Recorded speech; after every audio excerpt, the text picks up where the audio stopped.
এই গিরগিটি চেয়েও তার রং পরিবর্তন করতে পারে না।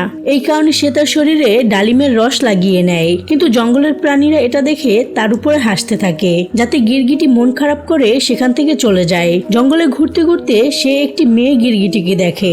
গিরগিটি তার পিছু করে আর দেখে মেয়ে গিরগিটিটি একটি লতা টান দিয়ে উপরে চলে যায়।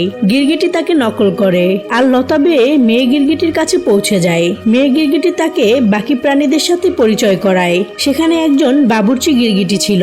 গিরগিটি দেখে যে বাকি সবাই সহজেই রং বদলে নেয়, তো সেও চেষ্টা করে। সে উপরে তাকালে দেখে মেয়ে গিরগিটি রং বদলাচ্ছিল। সেও জোর লাগিয়ে তার নকল করতে লাগে, কিন্তু রং বদলানোর বদলে তার পিছন থেকে হাওয়া বের হয়ে যায়। সকল প্রাণীরা জোরে জোরে হাসতে থাকে, কিন্তু এইবার গিরগিটি হতাশ হয় না। সে পাশে জ্বলতে থাকা একটি পোকা উঠিয়ে নেয়, যার আলো কলাপাতার উপরে পড়ছিল। গিরগিটি তার হাত দিয়ে ছায়া বানাতে শুরু করে। সে ওই সকল প্রাণীর ছায়া বানায় যাদেরকে সে দিনে দেখেছিল, আর প্রতিটি ছায়া এতটা পারফেক্ট ছিল যে সবার বাস্তব মনে হচ্ছিল। ধীরে ধীরে জঙ্গলের আরো প্রাণীরা তার এই প্রতিভা দেখতে চলে আসে। গিরগিটি যখন খেলা দেখাচ্ছিল, হঠাৎ করে তার শরীর জ্বলজ্বল করে ওঠে আর সে রঙিন ও খুব সুন্দর হয়ে ওঠে। প্রথমবার সকল প্রাণীরা তার জন্য হাততালি দেয় আর গিরগিটি খুশি হয়ে যায়।